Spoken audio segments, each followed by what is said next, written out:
Hi friends, welcome to JK Mathi life style channel. இன்றைக்கி வீடியோவில் என்ன பார்க்க போகிறோன்னா சண்டே விலாக் தான் பார்க்க போகிறோம். இன்றைக்கி சண்டே ஸ்பெஷல் என்னன்னு பார்த்தீங்கன்னா சிக்கன் பிரியாணியும் சிக்கன் பெப்பர் கிரேவியும் தான். சரி வாங்க இது எப்படி செய்யலாங்கிறத வீடியோக்குள்ளே போய் பார்க்கலாம். இப்போது இந்த பிரியாணி செய்கிறதுக்கு தேவையான பொருள் என்னென்னு பார்த்தீங்கன்னா ஒரு ஸ்பூன் சோம்பு, ஒரு ஸ்பூன் சீரகம், ஒரு ஸ்பூன் மிளகு, 2 ஏலக்காய், 3 கிராம்பு, கொஞ்சோண்டு பட்டை, 2 அன்னாச்சி பூ, அப்புறம் ஒரு பே லீஃபு, ஒரு 10 சின்ன வெங்காயம், ஒரு 10 பல்லு பூண்டு, அப்புறம் இஞ்சி 2 துண்டு. இதெல்லாம் எடுத்து நம்ம ஃப்ரெஷ்ஷாக மிக்ஸி ஜாரில் சேர்த்து மசாலா அரைச்சி வச்சுக்கலாம். நம்ம ஏன் பிரியாணி மசாலாவும் சேர்க்கலாம், பட் இது மாதிரி ஃப்ரெஷ்ஷாக மசாலா அரைச்சி சேர்க்குறப்ப அந்த பிரியாணியோட ஃப்ளேவர் வந்து ரொம்பவே நல்லாயிருக்கும், டேஸ்ட்டாகவும் இருக்கும். இப்போ இதை மிக்ஸி ஜாரில் சேர்த்துட்டு கொஞ்சோண்டு தண்ணி ஆட் பண்ணி ரொம்பவும் கொரகொரப்பாகவும் இல்லாமல் ரொம்பவும் நைஸாக இல்லாமல் ஒரு பதத்துக்கு அரைச்சி எடுத்துக்கலாம். லைட்டாக கொரகொரப்பாக இருக்க மாதிரி அரைச்சி எடுத்துக்கலாம். இப்போ இந்த மிக்ஸி ஜாரில் சேர்த்தாச்சா, அவ்வளோதான். இப்போ மசாலா அரைச்சி எடுத்தாச்சு. இப்போது இந்த மசாலா அப்படியே இருக்கட்டும். இப்போ பிரியாணி செய்கிறதுக்கு தேவையான வெங்காயம் தக்காளியெல்லாம் கட் பண்ணி வச்சுருக்கேன். 2 பெரிய சைஸ் 2 சின்ன பெரிய வெங்காயம், 2 தக்காளி, 2 பச்சை மிளகா, கொஞ்சோண்டு புதினா, கொஞ்சோண்டு கொத்தமல்லி எடுத்து வச்சுருக்கேன். சரி வாங்க இப்போ பிரியாணி செய்ய ஸ்டார்ட் பண்ணிடலாம். அதுக்கு குக்கர் வச்சு குக்கரில் 1 ஸ்பூன் எண்ணெய், 1 ஸ்பூன் நெய் ஆட் பண்ணியிருக்கேன். கூடயே நம்ம ஸ்பைசஸ் அவ்வளோக்காண்டி சேர்க்கல, ஏன்னா மசாலா அரைக்கிறப்பே நம்ம சேர்த்தாச்சு. அதனால் ஒரு 1/2 ஸ்பூன் சோம்பும், 2 கிராம்பு, ஒரு பே லீஃப் சேர்த்துருக்கேன். இப்போ அதனால் வணங்கினதுக்கப்புறம் நம்ம நறுக்கி வச்சுருக்கிற வெங்காயத்தை ஆட் பண்ணிக்கலாம். நான் பெரிய வெங்காயம் தான் ஆட் பண்ணியிருக்கேன், ஏன்னா சின்ன வெங்காயம் மசாலாலேயே அரைக்கிறப்ப சேர்த்தனால பெரிய வெங்காயம் ஆட் பண்ணியிருக்கேன். அது கூடயே 2 பச்சை மிளகாயும் ஆட் பண்ணி வெங்காயம் நல்லா வதங்கி வரணும். பிரியாணி செய்கிறதுக்கு வெங்காயம் வதக்கிறதுக்கு தான் டைமே. அதுக்கப்புறம் நம்ம டக்குன்னு பண்ணி முடிச்சிடலாம். நல்லா கோல்டன் ப்ரௌன் கலரில் வர அளவுக்கு நல்லா வெங்காயம் வதக்கிட்டு கூடயே நம்ம எடுத்து வச்சுருந்த கொத்தமல்லி புதினாவை ஆட் பண்ணி கொத்தமல்லி புதினாவோட பச்சை ஸ்மெல் போகிற வரைக்கும் நல்லா வதக்கிக்கலாம். அதுக்கப்புறம் நம்ம கட் பண்ணி வச்சுருக்க 2 தக்காளி ஆட் பண்ணிக்கலாம். 2 தக்காளி போதும், நம்ம எக்ஸ்ட்ரா சேர்க்க தேவையில்லை, ஏன்னா தக்காளி சாப்பாடு மாதிரி போயிடும். அதனால் 2 தக்காளி ஆட் பண்ணியாச்சு. இப்போ தக்காளி ஆட் பண்ணதுக்கப்புறம் நம்ம ஃப்ரெஷ்ஷாக ஒரு மசாலா அரைச்சி வச்சுருக்கோம் பார்த்திங்களா, அதை இதில் ஆட் பண்ணிக்கலாம். நான் இஞ்சி பூண்டு தனியாக அரைக்கல, ஏன்னா அந்த ஹோல் ஸ்பைசஸோடய இஞ்சி பூண்டு போட்டு அரைச்சிட்டேன். அதனால் நம்ம அதை ஆட் பண்ணிக்கலாம். ஒரு 2 ஸ்பூன் ஆட் பண்ணியிருப்பேன். 2 ஸ்பூன் ஆட் பண்ணி அந்த ஸ்பைசஸோட பச்சை வாசனை போகிற அளவுக்கு நல்லா வதக்கி எடுத்துக்கலாம். வதக்கி எடுத்ததுக்கப்புறம் இது கூடவே நான் கொஞ்சோண்டு தயிர் ஆட் பண்ணுறேன். ஒரு ஸ்பூன் தயிர், ஏன்னா லெமன் வேறு சேர்க்க போகிறோம்ல, அதனால் 1 ஸ்பூன் தயிர் ஆட் பண்ணால் போதும். ஆட் பண்ணிவிட்டு நம்ம சுத்தம் பண்ணி வாஷ் பண்ணி வச்சுருக்கோம்ல ஒரு 1/2 கிலோ சிக்கன், நான் இன்றைக்கி 1/2 கிலோ சிக்கனில் தான் பிரியாணி பண்ணுறேன். 1/2 கிலோ சிக்கன், ஒரு 1/2 படி அரிசி தான், அதில் தான் நான் பண்ணியிருக்கேன். அந்த சிக்கன்லாம் போட்டு நல்லா வதக்கி விட்டுறலாம். இதுமாதிரி நல்லா ஒரு நல்லா பெரட்டினா தான் அந்த நம்ம முன்னாடி போட்டிருக்க அந்த மசாலாஸ் எல்லாமே சிக்கனில் நல்லா இறங்கும். இது நல்லா வதங்கிட்டு இருக்க ஸ்டேஜில் ஒரு ஸ்பூன் மல்லித்தூள், 1 ஸ்பூன் பிரியாணி மசாலா. நான் பிரியாணி மசாலா அதிகமாக ஆட் பண்ணல, ஏன்னா நம்ம அந்த மசாலா அரைக்கும் போதே மிளகு இதெல்லாம் சேர்த்து அரைச்சிருக்கோமா, அதனால் நான் தனியாக ஆட் பண்ணலை. 1 ஸ்பூன் மட்டும்தான் ஆட் பண்ணியிருக்கேன். அது கூடயே 1 ஸ்பூன் மிளகாத்தூள், தனி மிளகாத்தூள், ஒரு ஸ்பூன் மஞ்சள் தூள் போட்டு இது மாதிரி நல்லா மிக்ஸ் பண்ணிக்கலாம். நல்லா அந்த மசாலாவோட பச்சை வாசனையெல்லாம் போய் அந்த மசாலா எல்லாமே அந்த சிக்கனில் நல்லா இறங்குற அளவுக்கு நல்லா வதக்கி விட்டுக்கலாம். வதக்கிட்டு கொஞ்சம் நேரம் வதக்கி விட்டாவே அந்த கறியிலேருந்து தண்ணி இது மாதிரி நல்லா பிரிஞ்சு வரும். அது வரைக்கும் ஒரு ஹாஃப் குக் ஆகிற வரைக்கும் அதோடய நல்லா வதக்கி விட்டுறலாம். அதுக்கப்புறம் நான் ஏற்கனவே ஒரு 1/2 படி அரிசி ஊற வச்சுருந்தேன்னு சொன்னீங்க பார்த்தீங்களா, அதை வந்து நல்லா அரிசியை நல்லா வாஷ் பண்ணிவிட்டு அந்த கறியோட சேர்த்துட்டு அதை நல்லா ஒரு பெரட்டினதுக்கப்புறம் தான் அதுக்கு தேவையான தண்ணி உப்புலாம் ஆட் பண்ண. உப்பு ஆட் பண்ணல காமிக்கல, நம்மளுக்கு தேவையான அளவு உப்பு ஆட் பண்ணிக்கலாம். ஆட் பண்ணிவிட்டு ஒரு லெமனை புழிஞ்சு விட்டுட்டு அது கொஞ்சம் நேரம் அப்படியே கொதிக்கட்டும். அதுக்கப்புறம் நம்ம விசில் போட்டுக்கலாம். இப்போ இந்த சைடு நான் என்ன பண்ணுறேன்னு பார்த்தீங்கன்னா, கூடயே 1 கிலோ சிக்கன் எடுத்தோமா, அதில் 1/2 கிலோ பிரியாணி பண்ணியாச்சு. 1/2 கிலோ வந்து சிக்கன் பெப்பர் கிரேவி தான் பண்ண போகிறேன். அதுக்கு இது மாதிரி ஒரு பாத்திரம் வச்சு எண்ணெய் கொஞ்சோண்டு ஆட் பண்ணி கொஞ்சோண்டு கடுகு, 1 ஸ்பூன் சோம்பு ஆட் பண்ணியாச்சு. சோம்பு ஆட் பண்ணிவிட்டு ஒரு அரை பே லீஃப் தான் ஆட் பண்ணியிருப்பேன். 2 கிராம்பு போட்டுட்டு ஒரு பச்சை மிளகாய், ஏன்னா பெப்பர் கிரேவினால பெப்பர் நம்ம அதிகமாக சேர்த்துக்கலாம். ஒரு பச்சை மிளகாய் போட்டுட்டு இதுக்கு ஸ்பெஷலே வந்து சின்ன வெங்காயம் தான். பெரிய வெங்காயம் போடலாம், ஆனால் டேஸ்ட் அந்த அளவுக்கு இருக்காது. நான் சின்ன வெங்காயம் ஒரு 10-15 சின்ன வெங்காயம் இருக்கும், அதை நல்லா கல்லில் வச்சு நல்லா இடித்து வச்சுருக்கேன். லைட்டாக தட்டி சேர்த்தா அந்த ஃப்ளேவர் நல்லாயிருக்கும் இல்லையா, அதனால் கொஞ்சம் லைட்டாக தட்டி வச்சுருக்கேன்.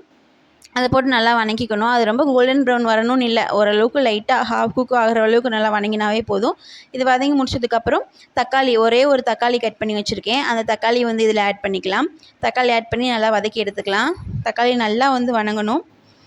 ஏன்னா இல்லாட்டி அது அப்படியே தக்காளி பச்சை ஸ்மெல் இருக்க மாதிரியே இருக்கும். அதனால் தக்காளி நல்லா சுண்டி வர அளவுக்கு நல்லா வதக்கிக்கணும். வதக்குனதுக்கு அப்புறம் நம்ம வாஷ் பண்ணி வச்சுருக்கோம் இல்லைங்களா, அந்த 1/2 கிலோ சிக்கன், அந்த 1/2 கிலோ சிக்கனை வந்து இதில் ஆட் பண்ணிக்கலாம். நான் இன்றைக்கி சிக்கனில் எதுவும் மஞ்சத்தூள், மிளகாத்தூள், உப்பு எதுவும் நான் போட்டு ஊற வைக்கல. ஏன்னா சிக்கன் நல்லா ஃப்ரெஷ்ஷாக தான் இருந்துச்சு. அதனால் அப்படியே நான் சிக்கன் ஆட் பண்ணிக்கிட்டேன். சிக்கன் ஆட் பண்ணிக்கிட்டு இப்போ இந்த சிக்கனுக்கு தேவையான அளவு உப்பு ஆட் பண்ணிக்கலாம். சும்மா அளவாக போட்டால் போதும். அதுக்கப்புறம் பத்தலை அப்படின்னா நம்ம பின்னாடி சேர்த்துக்கலாம். இப்போ அது நல்லா வதங்கிட்டு இருக்கட்டும். அதுங்காட்டியுமே இங்கிட்டு நம்ம சாப்பாடு வச்சுருந்தோம் இல்லைங்களா பிரியாணி, அது வந்து நல்லா ஒரு கொதி வந்து நல்லா வெந்துருச்சு. இதுலேயே அந்த அரிசி வந்து பார்த்திங்கன்னா ஒரு ஹாஃப் பாயில் ஆயிடுச்சு. இப்போது இந்த ஸ்டேஜில் நம்ம உப்பு உரப்பு எல்லாமே நல்லா செக் பண்ணிவிட்டு, உப்பு உரப்புலாம் இருக்கா அப்படின்னு சொல்லி செக் பண்ணிவிட்டு அதுக்கப்புறம் நம்ம விசில் போட்டு மூடி வச்சுக்கலாம். நான் உப்பு உரப்புலாம் செக் பண்ணி பார்த்துட்டேன். எல்லாமே கரெக்டாக பெர்ஃபெக்டாக இருக்குது. அதனால் நம்ம விசில் போட்டுக்கலாம். ஒரு விசில் இது ஆஃப் குக் ஆனனால ஒரு 2 விசில் விட்டால் போதும். நான் எப்பவுமே 2 விசில் தான் விடுவேன். சாப்பாடு நல்லா குழையாமல் நல்லா உதிரி உதிரியாக நல்லாயிருக்கும். 2 விசில் விட்டால் போதும். இப்போது இந்த ஸ்டேஜில் நம்ம குக்கருக்கு மூடி போட்டு விசில் போட்டுடலாம். லோ ஃப்ளேமில் வச்சாவே போதும். நம்ம ஹை ஃப்ளேமில் வச்சு நம்ம பிரியாணி பண்ணணுன்னு இல்லை. ஏன்னா ஏற்கனவே ஹாஃப் பாயில் ஆயிடுச்சு. இன்னும் விசில் வர்றது மட்டும் தானே. அதனால் லோ ஃப்ளேமில் வச்சே நம்ம 2 விசில் வர வச்சுக்கலாம். சரி வாங்க இப்போ பெப்பர் கிரேவி என்னாச்சுன்னு பார்ப்போம். இது நல்லா இப்போ வதங்கிருச்சா? இப்போ வதங்கிருச்சு. இந்த ஸ்டேஜில் வந்துட்டு நம்ம இதுக்கு தேவையான மசாலாலாம் ஆட் பண்ணிக்கலாம். நான் இதில் இன்றைக்கி வேறு எந்த மசாலாவுமே நான் ஆட் பண்ண போகிறது கிடையாது. ஒரு மல்லித்தூள் 1 ஸ்பூன் போட்டேன். மல்லித்தூள் 1 ஸ்பூனு, மஞ்சள்தூள் வந்து ஒரு 1/2 ஸ்பூன் போட்டால் போதும். அதை போட்டுட்டு நல்லா சிக்கன் நல்லா நம்ம வதக்கி விட்டுக்கலாம். மஞ்சத்தூள் போட்டிருக்கேன், 1/2 ஸ்பூன் போட்டிருக்கேன் மஞ்சத்தூள். இது வந்து மல்லித்தூள் வந்து ஒரு ஸ்பூன் போட்டால் போதும். ரொம்ப போடக்கூடாது. ஏன்னா நம்ம பெப்பர்லாம் போடுறதுனால ஒரு ஸ்பூன் போட்டால் போதும். இதை நல்லா வதக்கி விட்டுட்டு இப்போது இதுக்கு நம்ம தனியாக மிளகு, சீரகம், சோம்பு, கொஞ்சோண்டு பட்டை இதெல்லாம் நம்ம தனியாக ட்ரை ரோஸ்ட் பண்ணியும் அதை பவுடர் ஆக்கி போடலாம். ஆனால் நான் இன்றைக்கி வந்து ட்ரை ரோஸ்ட் பண்ணலை. ஏன்னா நம்ம பிரியாணி பண்ணுறதுக்கே அந்த மசாலாலாம் நம்ம அரைச்சோமா, பிரியாணி பண்ணுறதுலேயே போடுற அதே ஸ்பைசஸ் தான் நம்ம இதுக்கும் போட போகிறோம். அதனால் நான் என்ன பண்ணேன்னா பிரியாணிக்கு நான் தனியாக மல்லி சேர்த்து அரைக்கலை. ஆனால் இதுக்கு மல்லி கொஞ்சம் போட்டால் நல்லா ஃப்ளேவராக நல்லாயிருக்கும். நான் இன்றைக்கி என்ன பண்ணேன்னா அந்த பிரியாணி அரைச்ச மசாலாவே கொஞ்சம் மிச்சம் இருந்துச்சா, அதனால் அந்த பிரியாணி மசாலாவே நான் இதுக்கு ஆட் பண்ணிக்கிட்டேன். நல்லா தான் இருந்துச்சு. ஏன்னா நம்ம இதுக்கு மல்லி மட்டும் தனியாக நான் அரைச்சி போடாட்டி என்ன, இதுக்கு தனியாக அரைக்காட்டி என்னன்ட்டு நான் அதுக்கு அரைச்சதவே போட்டுட்டேன். நீங்கள் தனியாக அரைச்சி போடுறீங்கன்னா அரைச்சி போட்டுக்கலாம். அவ்வளோதான். இதுக்கு நம்ம உரப்புக்கு நம்ம எதுவுமே சேர்க்க போகிறது கிடையாது. இது நல்லா அந்த மசாலாலாம் போட்டு நல்லா வதக்கி விட்டுட்டு நம்மளுக்கு தேவையான தண்ணி ஊற்றி நல்லா வேக வச்சிடலாம். இப்போ தண்ணி ஆட் பண்ணியாச்சு. நான் இன்றைக்கி வந்து ரொம்ப எப்படி சொல்கிறது, கிரேவியாகவும் பண்ணலை, ட்ரை ரோஸ்ட்டாகவும் பண்ணலை. கொஞ்சம் கிரேவியாகவும் ட்ரை ரோஸ்ட் இருக்கிற அளவுக்கு தான் நான் பண்ணியிருக்கேன். இப்போது இதில் ஒரே ஒரு ஸ்பூன் வந்து சிக்கன் மசாலா ஆட் பண்ணிக்கலாம். ஏன்னா சிக்கனோட ஃப்ளேவர் கொஞ்சம் இருக்கணும் இல்லையா, அதனால் ஒரே ஒரு ஸ்பூன் மட்டும் சிக்கன் மசாலா தான் ஆட் பண்ணியிருக்கேன். ஆட் பண்ணிவிட்டு நம்மளுக்கு கறி நல்லா வேணுங்கிற அளவுக்கு நல்லா வதங்கி வந்துருச்சு. இப்போ இதில் நான் என்ன பண்ணேன்னு பார்த்தீங்கன்னா பெப்பர் தூள், மல்லித்தூள் 2 மிளகுத்தூள் 2 ஸ்பூன் போட்டுக்கிறேன். ஏன்னா இது பெப்பர் மசாலானால நம்மளுக்கு இதில் வந்து பெப்பர் கொஞ்சம் தூக்கலாக தான் இருக்கணும். அதனால தான் நம்ம வேறு ஸ்பைசஸ்க்கு வேறு எதுவுமே நம்ம ஆட் பண்ணலை. இது பெப்பர் தூள் தான் 2 ஸ்பூன் நல்லா ஆட் பண்ணியிருக்கேன். ஆட் பண்ணிவிட்டு நல்லா இது மாதிரி பெப்பர் நல்லா சிக்கன் கூட நல்லா இறங்குற அளவுக்கு நல்லா வதக்கி விட்டுக்கணும். வதக்கி விட்டுட்டு அவ்வளோதான், நம்ம பெப்பர் கிரேவி ரெடி ஆயிடுச்சு. இது கூடவே கொஞ்சோண்டு கொத்தமல்லி புதினா ஆட் பண்ணிக்கலாம். என்கிட்ட கொத்தமல்லி தீந்துருச்சு, அதனால் புதினா மட்டும் நான் ஆட் பண்ணியிருக்கேன். ஃப்ளேவர் கொஞ்சம் நல்லாயிருக்கும்.